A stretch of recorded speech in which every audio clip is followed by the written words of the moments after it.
It's over $680 billion that are sent in remittances every year to their loved ones back home in developing countries. As a Ghanaian-owned bank, it is important that we play a critical role in the economic livelihood of our people to make the right impact at the right places. In terms of USD, we do $100 million annually. Welcome to Financial Inclusion Unlocked, the podcast featuring conversations with innovators, practitioners, and thought leaders who are working to unlock the potential of financial inclusion. This podcast is produced by SIJ Media and hosted by me, Jack Farron. Thanks to our sponsors for Series 2, CGAP, the Innovation Lab for Inclusive Finance, that works to advance the lives of people living in poverty, especially women, through financial inclusion. In today's episode, we're talking about remittances. Now, for millions of African families, remittances aren't just transactions, they're lifelines. In 2024 alone, remittance inflows to Africa hit $96.4 billion US dollars. That's more than double what the continent receives in official development assistance. Through the EU-funded Prime Africa programme, implemented by IFAD's financing facility for remittances, 7 African countries have seen their remittance ecosystems become more digital, inclusive, and connected. Today, we're bringing together voices from IFAD, the private sector, and public institutions to talk about what's working, what they've learned, and how these remittance systems are becoming real drivers of local development. My first guest today is Pedro de Vasconcelos. He's the program manager of IFAD's financing facility for remittances, and under his leadership, the program has financed over 70 projects globally, and he's become an internationally recognized expert in the field. I asked Pedro why remittances are such a critical financial flow, both globally and especially for households in Africa. The reality of remittances is often at IFAD seen as the flow that has the biggest impact, but not only in one region, but globally, particularly in rural areas. The big picture is simple. It's over $680 billion that are sent in remittances every year to their loved ones back home in developing countries. It is estimated approximately that 30 to 40% of that goes to rural areas. So if you just do the math, you realize how crucial this flows are, not only for the families, but local economies. One aspect to take notice of these flows is also their counter-cyclical aspects. They're crisis-free. Actually, they're counter-cyclical in the sense that when one crisis occurs, an economic crisis, war, destitution, health crisis, name it, any crisis that you saw over the last 10 years, you will see that the countries and the communities are affected, but remittances actually increase simply because the dynamics are very different. And the lack of economic activity calls upon support from family members abroad. So the realization is it's not only the billions that matter. What's important is the $300 on average that is sent. That is what makes the difference for millions of families. We have 800 million people benefiting from remittances, 200 million migrants sending, 800 million beneficiaries. It's 1 out of 7 people in the planet that are involved on that. There's a lot of talk about the aggregated numbers, but very little in terms of what this represents for the family. The $680 billion number is of course huge, and the fact that it exceeds the total ODA. But let's actually delve a bit deeper into the $300 that you mentioned. This is the average transaction. In terms of development impact, what are the most significant ways that funds resilience or daily life when you analyze those flows? After 2 decades working on this subject, the biggest mistake that I could point at is the traditional remittances are non-productive. How can we make them more productive? So the assumption behind that statement is where the devil lies, because it is just assuming that these flows, this $300 sent on a regular basis from people that have to leave their families behind to support them, and that is just for unpractical things, and nothing can be further from the truth than that. What remittances do is very simple. First, they address SDG 1. It's for poverty reasons, lack of economic activities, that people migrate, leave part of their family behind so they can sustain them through work abroad and sending remittances. It puts food on the table. If you start analyzing what these $300 do and how much they correspond to the income of the families that receive it on average, globally, you realize that it's more than half. It's around 60% of their income. So that's an eye opener. It shows you what the nature of these flows are. These are not just funds for a birthday here or to buy a new cell phone or color TV. The reality is for basic needs. This is why remittances are a lifeline. They put kids to school, they put food on the table, they buy medicine, they address a lot of the climate challenges that many families are facing in rural areas. That's what it does. And it does that on a monthly basis. So the regularity of remittances and the deep impact and the correlation with the lack of financial services that many of the recipient families have is really the missing link. Still, private sector, governments, and development organizations alike fail really to understand. We all understand that it's a lot of money, but most of the people think, how can we take advantage of that? When the questions should be, how can we turn $300 into 500? How can we turn this recurrent flow that it is not infinite? How can we maximize it to the point where recipients, where families will not need it anymore? Can we make these remittances work towards their own development, economic development, beyond the resilience? Because that's what it does. It's a lifeline for resilience. You cut it, it's game over in many rural areas across the world. Literally, that's what happens during the COVID crisis. The Secretary General's first words in addressing the impact of the COVID crisis in the developing world was, what happens to remittances? Because suddenly, in the sending side, everything was closed. People could not go and put the money on the counter to send back home. And that was the biggest fear that everybody faced because of the astonishing amount that I just mentioned before. So you see the picture. The big number is easy to understand. The most interesting one is the individual remittances and what it does for 800 million people that are supported by that. So, Pedro, in this episode, we're going to talk to various stakeholders, including a commercial bank, money transfer operator, and a regulator, in terms of how they are innovating in this market. But before I speak to them, I would love to just understand what are some of the key structural challenges that you're seeing in Africa's remittance market right now. It is not just a public sector issue or a private sector or civil society or development organization one. It is really something that needs to be looked upon in a holistic manner. Why? Because the problem, as it was 20 years ago, as it was advertised, was it cost a lot of money to send this money from point A to point B. It would cost you 20% to send 100 euros. 20 euros, that's obnoxious, actually. It's true. The cost has been going down. A lot of efforts went into that direction. Let's reduce the cost of remittances. A lot of efforts have been done. Today, the average cost, for instance, for Africa is 7+%, depending on the countries, etc. And there's some slight differences if you send it to remote areas of the country or the main city. But that is just one little part of the equation, right? The cost is limited by competition. So the more actors you have, the more the cost will bring down. This is economics 101. The second is a lot of the remittances are being sent digitally. That was not the case before COVID, but there's still a huge digital divide. And that's really one structural issue that not only both government, but the private sector needs to look upon. The other point is integration. Sending money to point A to point B, it's really good. As I just mentioned before, how can you maximize these remittances? Because I would like to bring the most important point in development of remittances. The majority of families receive 300 euros on average, or dollars on average every month, yet they're not able to access one credit, savings product, or insurance. Yet they have these funds arriving on a very regular basis. And still, this is not accounted for because there's no methodologies to do so in many markets. So there's really limited integration between that digital receipt with links between private sector entities, MTOs, banks, mobile money. And that means that a lot of the customers will only be able to cash out and not be able to leverage the funds they receive. An additional one of crucial importance is the data gap.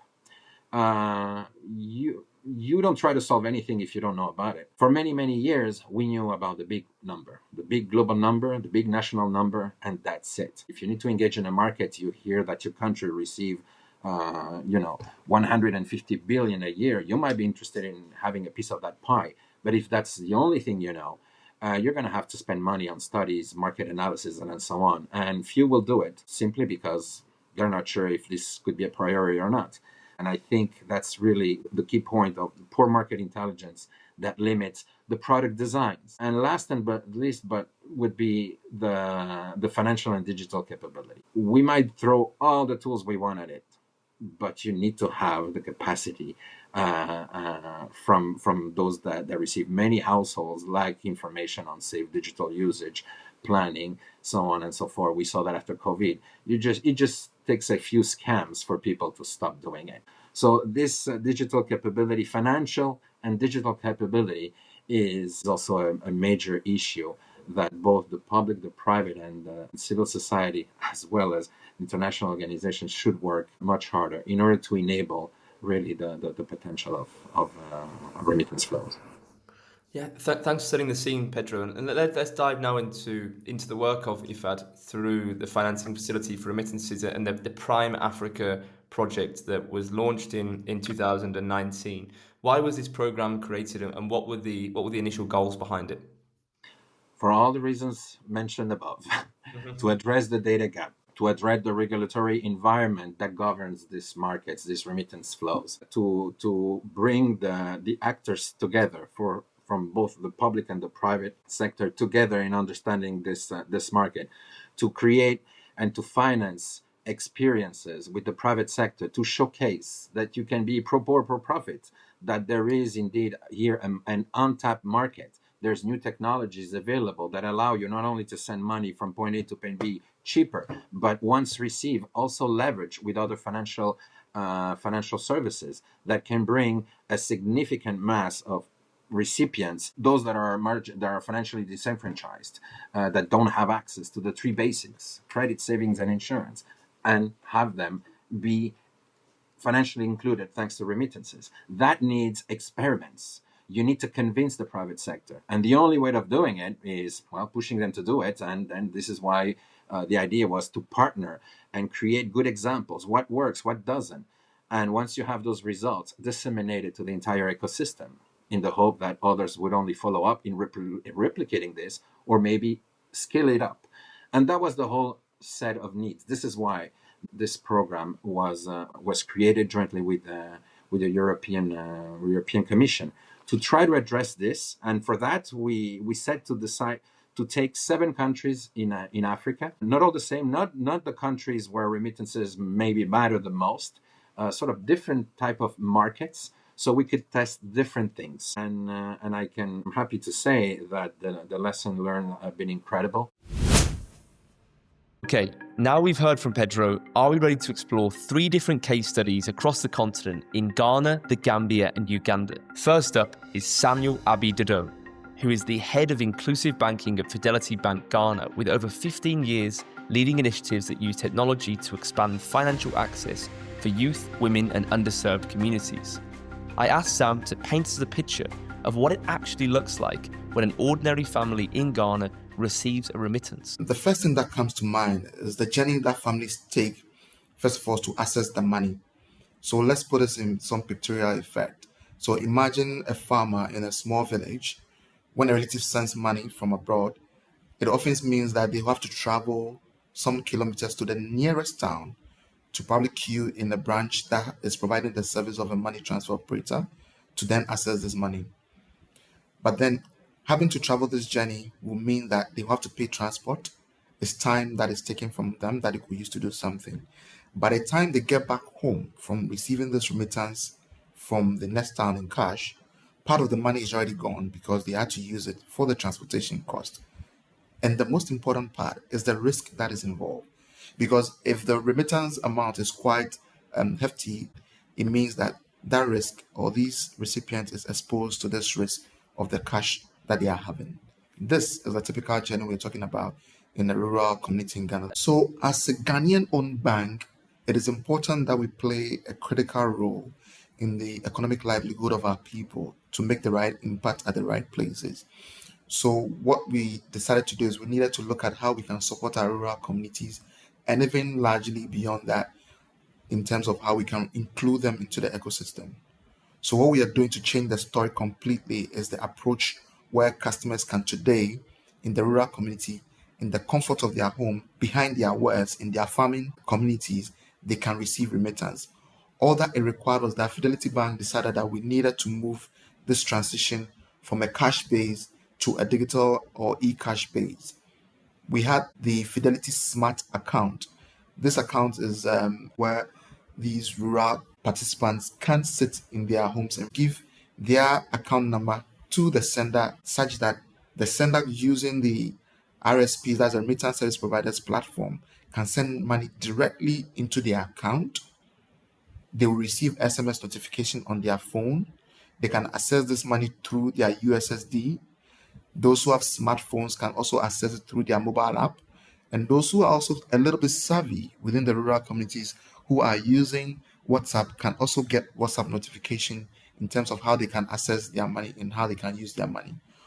And also additionally, as the pioneering bank in agency banking for Ghana, we have the biggest agent network. These rural participants can go to any of our agents within their communities to also access their money that they've received on their account.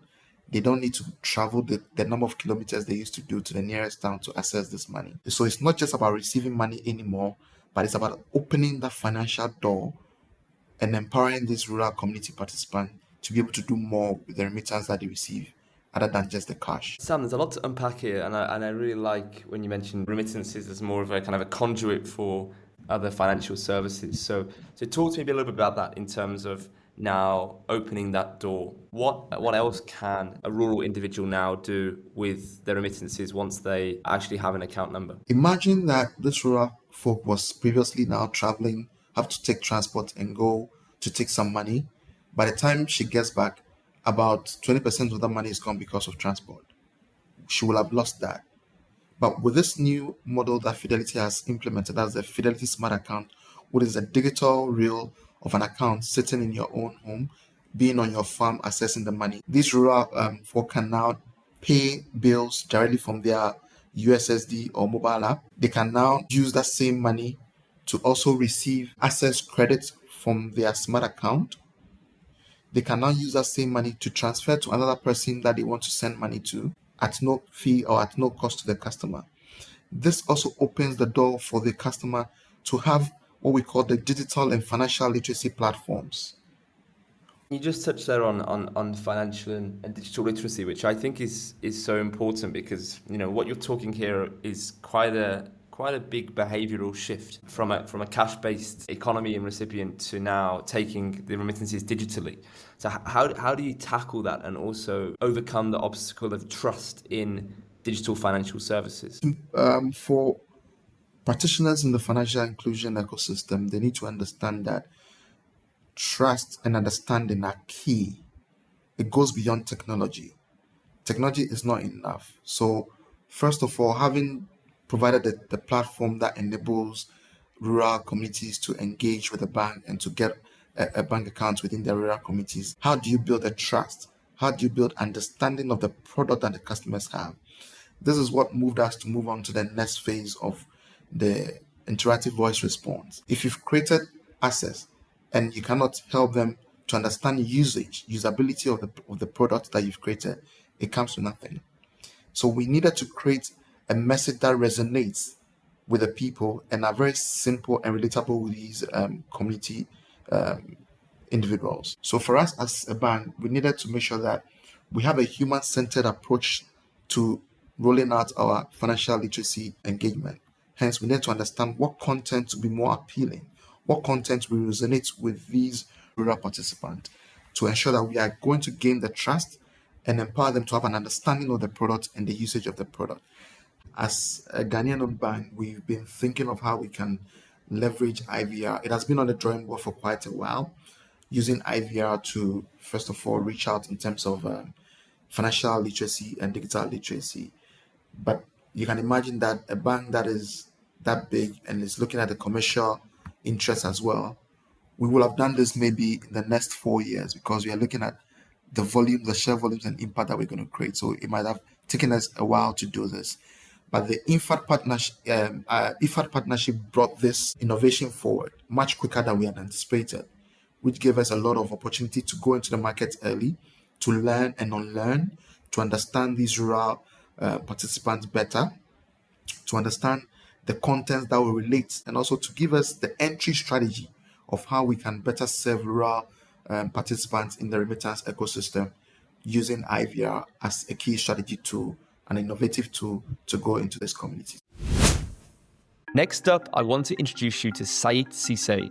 He's a director of APS International, a company handling $100 million in annual remittance inflows to the Gambia. I asked him about how APS got started and the founding story behind the company. It's really a proud story for us as stakeholders in the business. APS started in the UK, in the city of Birmingham, in May 2009. Our founding director, our founding father, Mr. Lamin Sane, was a principal of one of the management training colleges in Birmingham. He had international students coming to study. And one of the things that was a challenge for the students, as a concerned principal, you engage with your students, understand both their academic and social needs. And one of those needs was remitting some of the money that they work on part-time basis back home in terms of supporting their families and themselves. So there was a gap in the market. The financial services, in terms of the commercial banks sending money, it was taking time as well as high cost. And then he realized, okay, if this is the case, then what can I do to help my students? And that was how he started the remittance business and registered it formally. After that, then he also looked at what can he do from Excel-based to system-based, migrating from taking transactions by name and recording them on Excel and sending it in the Gambia, then upgrading that to sending emails, and then from there proceeding to developing the first Gambian-owned international money remittance app for sending from the UK to the Gambia. And after a while, because at the time the UK was part of the European Union, he was able to get registration and approval to proceed with passporting of establishment, which is establishing 1 or 2 branches, physical locations in the European zone. And also in the other European countries, he was able to establish what is called passporting of service, wherein he was available online to offer services to the Gambia. So that's how the company started. And down the years, we also had a subsidiary in the US. So APS currently operates from 19 different countries in the diaspora, the UK, the US, and 17 other countries in the EU zone.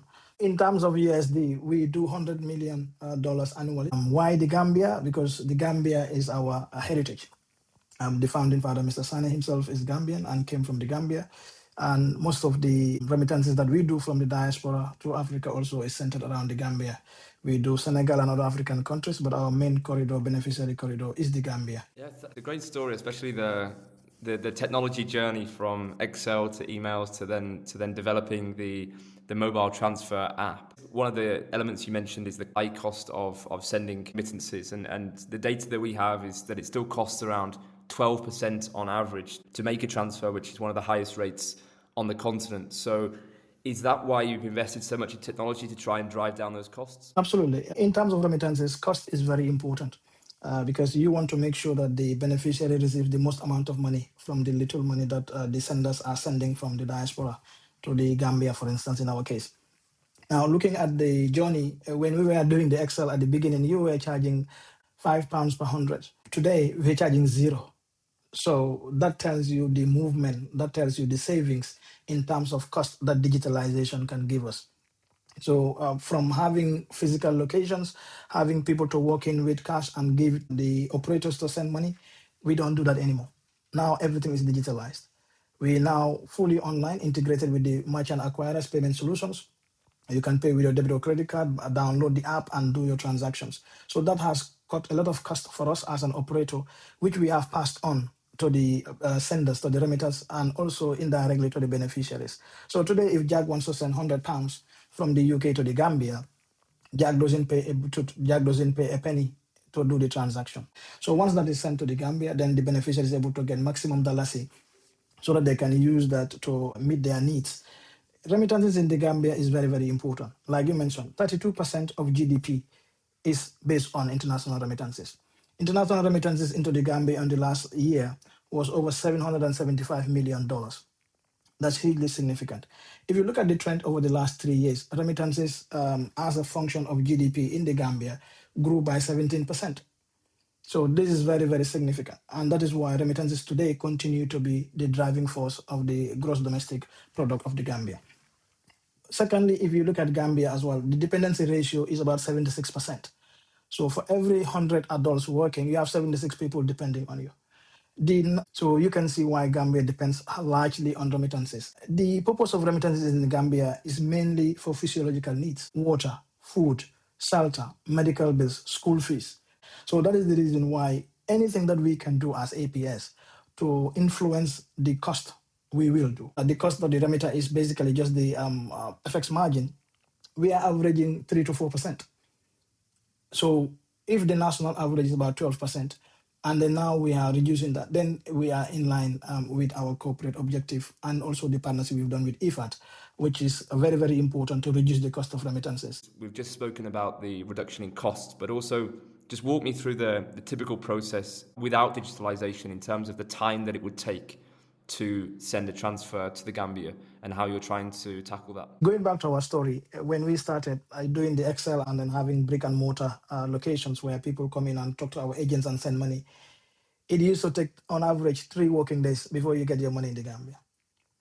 Over time, it was next working day. Today, people will be standing at our agent locations waiting for you to send the money before you even hit send. That's how it is. So they will wait until there is a need for the money, and they will be telling, oh, I need a bag of rice. Oh, my electricity meter is empty. Oh, I need to pay school fees. Oh, I need a medical bill to be paid. And they will be telling you as they are walking to the APS agent location. So before they even tell you the need, they are already at the agent location waiting for you. And now it's instantaneous. It's within seconds. I log onto my APS app here in the diaspora to send money to the Gambia. I hit send, it terminates directly into APS wallet in the Gambia. And the beneficiary have got over 3,000 locations in the Gambia to collect their money. This is what digitalization has done for us, not just in terms of reducing the cost, but also creating access and financial inclusion and covering the last mile across the country. If you want to cover the length and breadth of the Gambia, you need to partner with everyone. The biggest commercial bank in the Gambia has got about 12 branches across the country. APS has got 3,000 agent locations across the country. So that tells you the scale of our network. That tells you what we have done. Out of this over 3,000 locations as we speak today, 21% of that network is located in rural Gambia. About 45% of our beneficiaries are women. And 30% of our remittances being sent through APS are received in rural Gambia as well. So it is really important for us to cover the length and breadth of the country, and therefore we need to have agents across the country, both financial and non-financial. At APS, what we look at is this: how do we use remittance for national development? How do we use remittance for value creation for the stakeholders? And one of our major stakeholders in our business is our customers. So therefore, we need to do whatever it takes to create value for them within our value chain system. We established a microfinance in the Gambia, and as soon as we did that, we realized that the remittance business, which is our core competence here, is actually shifting from over-the-counter cash collection to digitalization, which is the mobile wallet. And then in February 2023, we also obtained our approval to start our mobile wallet in the Gambia called APS Wallet. The reason why it is very important to have the microfinance within the ecosystem is to encourage micro savings, to encourage diaspora savings, but also to make remittances work for the beneficiaries. How? By converting them into micro savings and inculcate the culture of savings. 2, it also allows us to have a track record of people who are receiving remittances, and we are able to use their remittance data to avail them microfinancing facilities. 3, it is also important for us to be able to use non-remittance receivers, bank them under the microfinance, and support them with microfinancing facilities. So this is the story that APS has, and this is a deliberate story that we want to make sure that it is critical. If we want to link remittances to national development, we must also avail those people who need financing: the women groups, the youth groups, the agri-processing industry, the livestock farmer, the vegetable gardener, the fishmonger. Everybody needs to have that opportunity. And this is what we do by creating the microfinance and linking remittances into the microfinance and into the APS wallet. Today, if you have APS wallet and you receive remittances, we use your track record in terms of your remittance receipts as a credit underwriting tool to be able to give you financing facility in the short term without any security, because those people who are receiving remittance, most of them don't have a landed property. They don't have security collateral, which is what the typical bank will ask for. So this is how we link our remittance to our microfinance and to our APS wallet. Now we're heading to Uganda. Emmanuel Samambo is the head of the External Sector Statistics Division at the Central Bank of Uganda. In his role, he oversees Uganda's balance of payment statistics, which includes tracking remittances and foreign direct investment flows.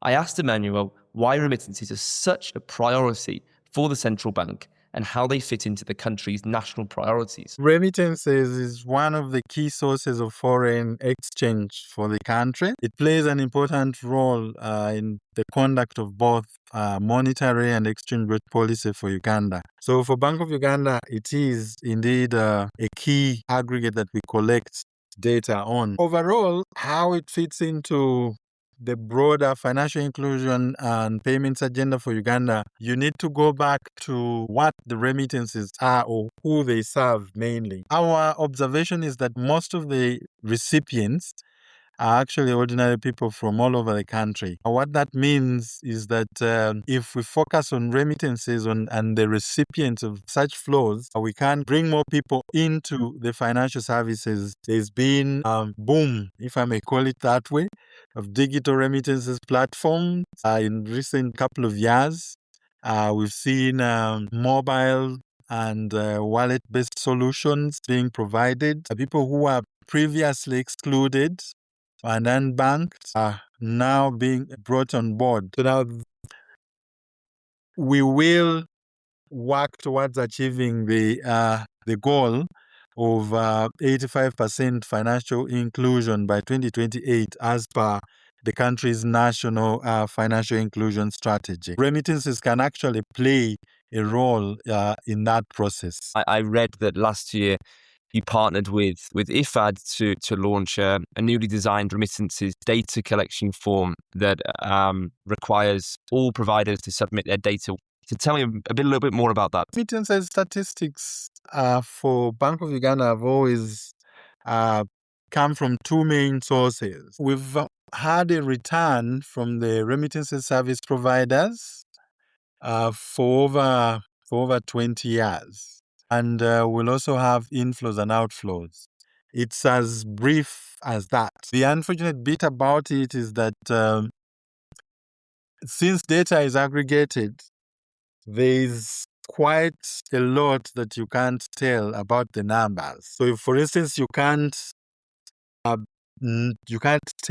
the corridors, you can't tell how the funds were sent, whether through digital channels or cash.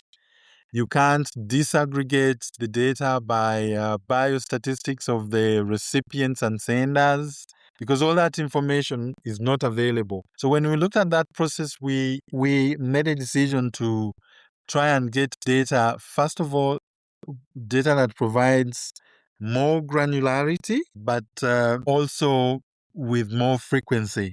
So we went back to the drawing board, looked at the form, and looked at the information available with the RSPs, and designed a new template that would actually collect a lot more detail that would answer all the questions I've highlighted above.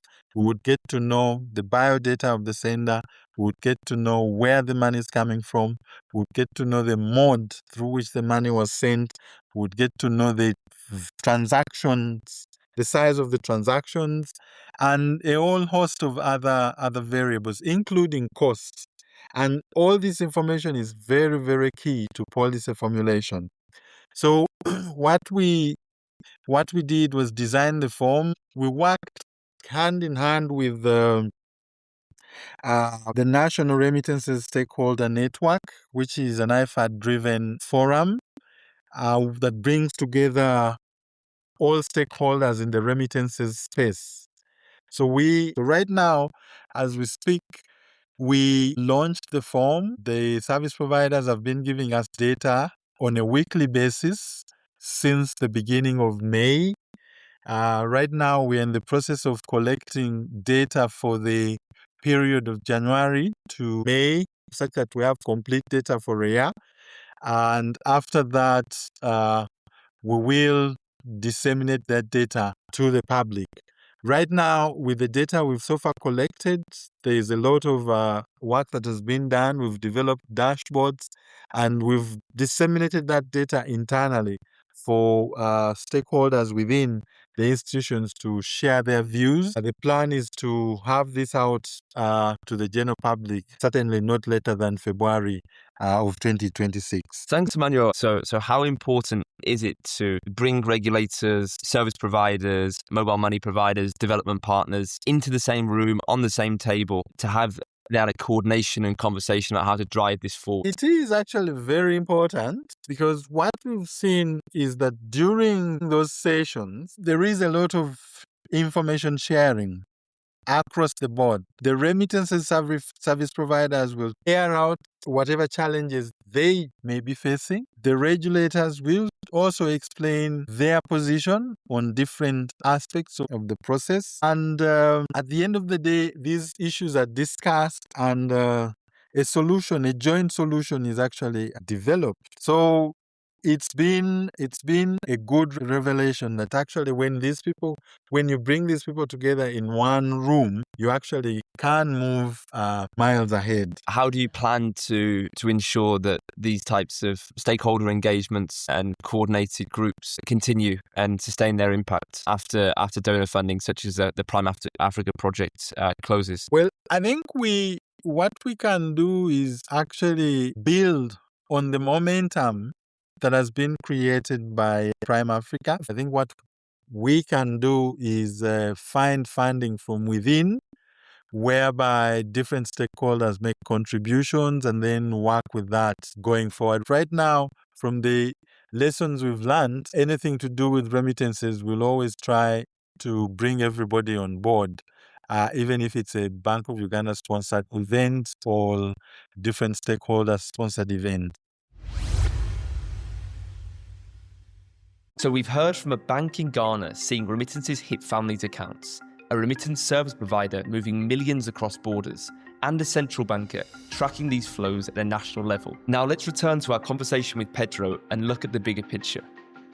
Pedro, based on everything we've heard today and your experience with Prime Africa, what are your reflections on where this is all heading? Taking a step back and looking of those 5 years and experiences, what we saw through our projects is that they demonstrate that when digital rails are in place, remittances can really unlock a significant financial inclusion gain. The other thing was that the private sector can shift quickly when support with the right incentive and integrations. This is what the experiments or these joint projects that we have done have really demonstrated.